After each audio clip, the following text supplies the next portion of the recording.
Oh boy, that Starfield is a heck of a game. It's crazy how if you go through the Unity enough, you just end up becoming Pell and a White Streak.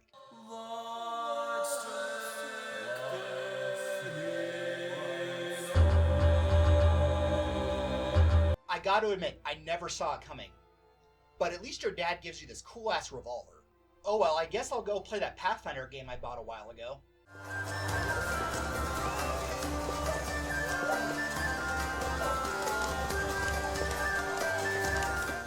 Oh yeah, I forgot that my computer sucks. Oh well, it's like they say, older games are always objectively better than newer games.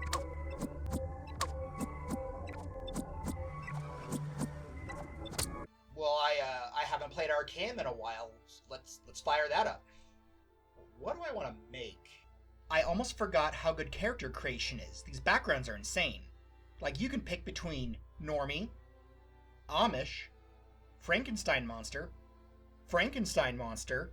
iPhone factory worker, or barbarian. You know, all the RPG classics.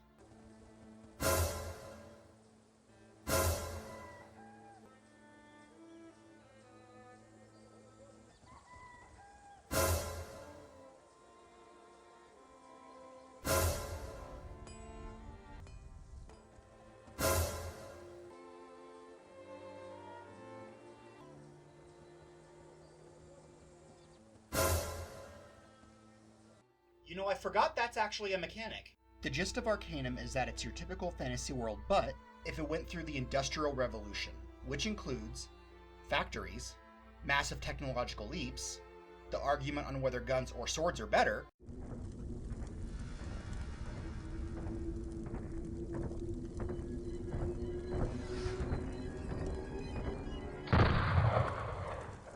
and cocaine. In some ways, it's kind of close to how our Industrial Revolution went. I can't comment on that. But with orcs, magical creatures, and magic. I know that mesmerism was a thing in the 1800s, but that was basically just a guy going, "You are getting so sleepy, you won't care if I chop your legs off." There is more to the lore and backstory in the manual that came with the game, or the PDF it comes with in current year.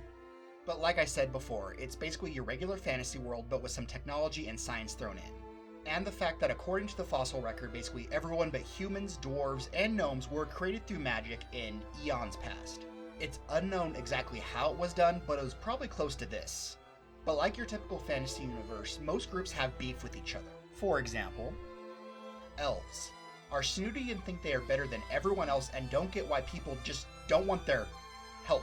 Where humans go, trouble usually follows.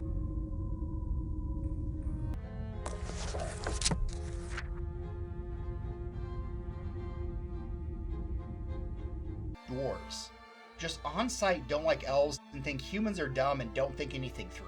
Oh, all right. I can't help but forgive your obvious character flaws. What? An elf? Have you any idea? I dream every day of the death I would rain down on your cursed race.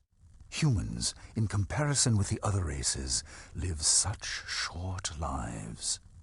Because of this, I believe that every human action is motivated through fear.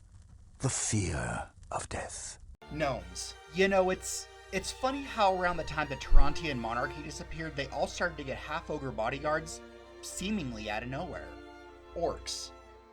Don't get why people think that it's weird that they solve their political debates via trial by combat. And if they ever have triplets, the dad eats the third baby to celebrate his fertility. Because the mom only has 2 breasts, so she can only feed 2 babies. I mean, what's she gonna do? Cycle them out?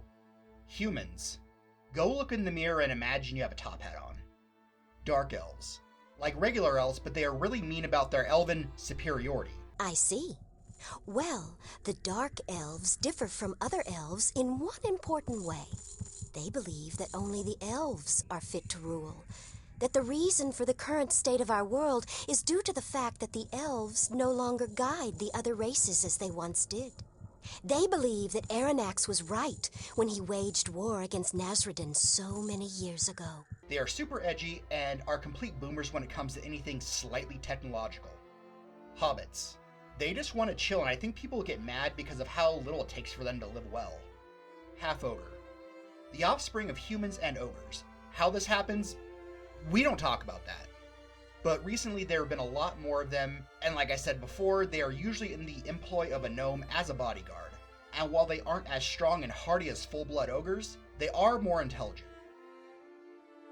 So like the title of this video suggests, I did find a way around this problem. But sadly, I don't have the words to properly describe the solution, but fortunately, there is a passage from the Epic of Gilgamesh that I feel really captures how this workaround works. When the gods created Gilgamesh, they gave him a perfect body. Shamash, the glorious sun, endowed him with beauty. Adad, god of the storm, endowed him with courage. The great gods made his beauty perfect, surpassing all others. Terrifying like a great wild bull, 2/3 they made him god, and 1/3 man. In Uruk, he built walls, a great rampart, and the temple of blessed Enoch for the god of the firmament, Anu, and for Ishtar, the goddess of love. As you can see, he is hot as fuck, but sadly, such beauty comes at a price. So while Shrek can freely schmooze with the unwashed masses, he can't throw hands. I was able to foil the bank robbery eventually.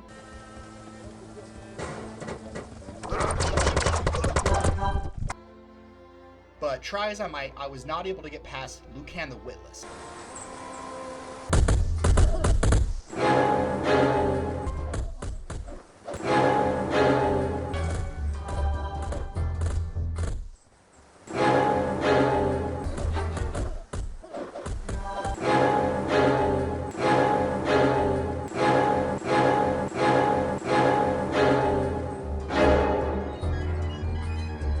So I went back to the drawing board and I was finally able to make a half-orc that, while still being able to avoid awkward social situations,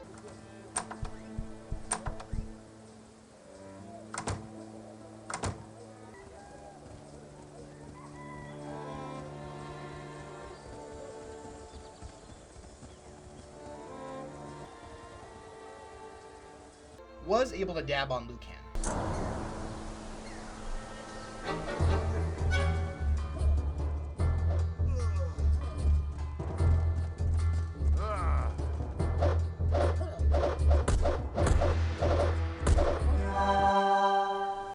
So at this point, you're probably saying, okay, so you made some sexy monster daddies, but what's your point?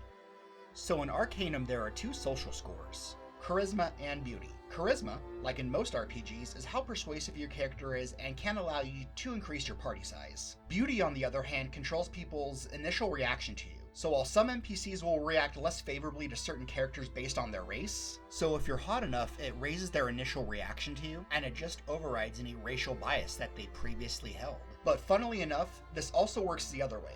So let's say that you have a character that is really ugly, like we're talking ugly barnacle levels.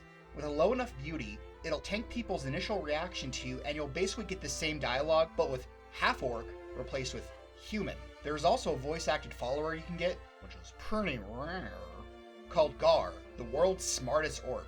Basically, he's just so ugly that people think he is an orc, and he put himself into indentured servitude to Arcanum's P.T. Barnum, so his family could live comfortably after his dad lost his job. Oh, come now, that is rubbish. Green tea is for the foreign constitution, not for consumption by those with discerning... Gar no like green tea. So in conclusion, if someone is hassling you for no good reason, just be hot and all your problems will go away. So I don't have a coherent way to wrap this up besides the usual... Please like, share, and subscribe. It really helps the channel grow.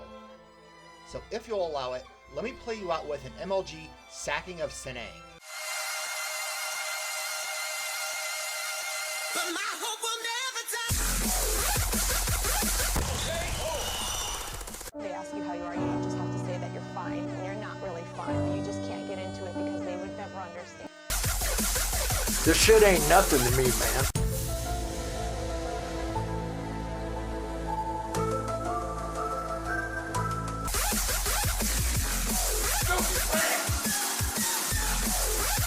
Oh, baby, it's triple!